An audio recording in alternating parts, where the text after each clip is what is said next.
We continue our special Veterans Day coverage. As you can see, hundreds of people are here for the third annual Thanksgiving feast. Monica Quintero will have a closer look at that coming up. And an overnight wreck on I-35 in Waco, what we know so far. Plus, White House correspondent Jim Acosta is getting back his press pass, what a judge ruled this morning. From the heart of Texas, this is Central Texas News Now. Thanks for joining us. I'm Stephanie Escobar. We're honoring our veterans with a special edition of Central Texas News Now at the Veterans One Stop. The center is hosting its third annual Thanksgiving feast for veterans. Joining me now is Monica Quintero, live at the Veterans One Stop in Waco. Monica, how is it going out there? Good morning, everyone. A very exciting event taking place here at the Veterans One Stop in Waco. It's the third annual Thanksgiving feast. Last year, about 750 people showed up for the big event. This year, they're expecting it to be even bigger and better, and guessing there's going to be about 1,000 people. Take a look. You can see everyone enjoying a yummy meal. We have, of course, your typical Thanksgiving food. We have pumpkin pie, pecan pie, turkey, cranberry sauce. So lots going on.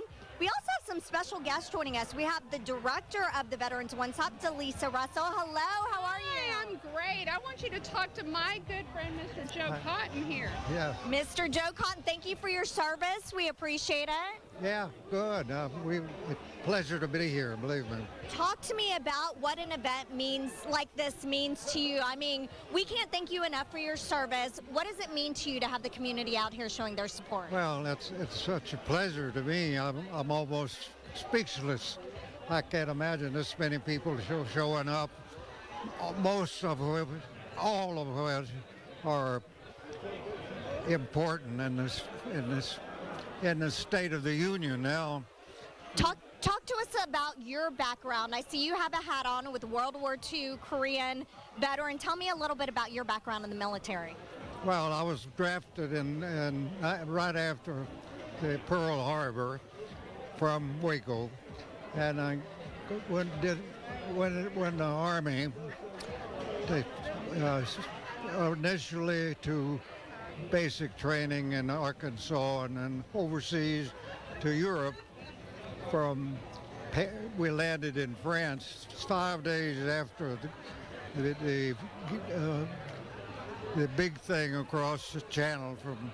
Right. But we landed, lot of stories. Yeah, but we landed in southern France and proceeded north to Belgium, and that's where we got involved with the big fight where the Germans were coming to try to recapture. Right. Yeah. Well, sir, thank you so much for your service. We're going to be talking much more to a lot more folks out here. Of course, we also just heard from Delisa Russell. She is the director of the Veterans One Stop. We have a lot more coming up, a lot of familiar faces out here. We have Matt Hines, Jeff Forgeron, and Harder. So we're going to toss it back to you in the studio, and we'll have much more to come. Thanks, Monica. We'll check back with Monica Quintero a little later on Central Texas News Now. And it's a beautiful day outside for the Veterans One Stop Thanksgiving Feast. First Alert meteorologist Erin Moran, tell us about the weather. Well, I'm relieved that the temperatures have actually warmed up by the time this event started. Of course, the cold and dreary weather earlier this week kind of canceled a lot of the Veterans Day parades. But now we've got the sunny skies pretty much across all of Central Texas. We're expecting to keep the sunshine around for this afternoon and heading into most of tomorrow as well. So temperatures are still holding in the upper 50s in Waco, 59 degrees, but it does feel nice out, especially with that sunshine. We're up to 62 in Temple, even 64 degrees in Killeen right now. We're expecting the upper 60s for today. Tomorrow, getting even up to 70 degrees, which is a little above where we should be for this time of year. But tomorrow, we're going to notice an increase in clouds. We have big changes to the forecast as we head into Sunday, and we also have to talk about the holiday forecast for next week. Details coming up in just a few minutes.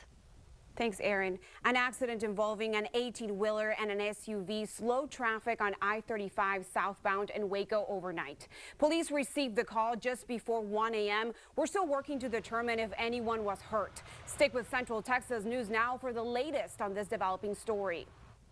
As we continue checking in at the Veterans One Stop Thanksgiving Feast, we will take a look at some of the other things available there for veterans. And we will take a look at some other organizations in there that are providing Thanksgiving meals to people in need. When Central Texas puts